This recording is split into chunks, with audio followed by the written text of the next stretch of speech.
আচ্ছা, লক্ষ্মীর ভান্ডার নিয়ে একটা গুরুত্বপূর্ণ নিউজ কিন্তু আপনাদের সাথে শেয়ার করব। শুরুতেই কিন্তু বলে রাখছি, এই ভিডিওটা কাউকে মিসগাইড করার জন্য না, বা কাউকে ভুল বোঝানোর জন্য নয়।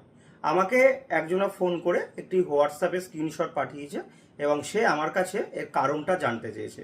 তাই আমি এটা আপনাদের সাথে শেয়ার করছি যে এরকমটা আপনাদের কারোর সাথে ঘটেছে কিনা। তো কি, দেখুন, একজনা লক্ষ্মীর ভান্ডারের টাকা গত মাসে 1500 টাকায় পেয়েছে।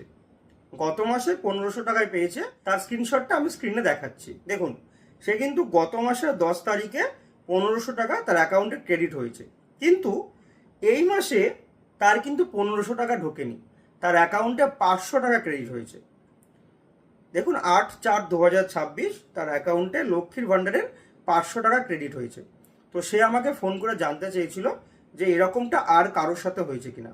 তো তো এই ভিডিওটা বানানোর উদ্দেশ্য এটাই যে এই ভিডিওটা যারা দেখছেন তাদের কারোর সাথে আর এইরকমটা হয়েছে কিনা। লক্ষ্মীর ভান্ডার 1500-এর পরিবর্তে 500 টাকা আপনাদের আর কারোর অ্যাকাউন্টে ঢুকেছে কিনা। যদি এমন হয়ে থাকে তাহলে প্লিজ একটু কমেন্ট করে জানাবেন,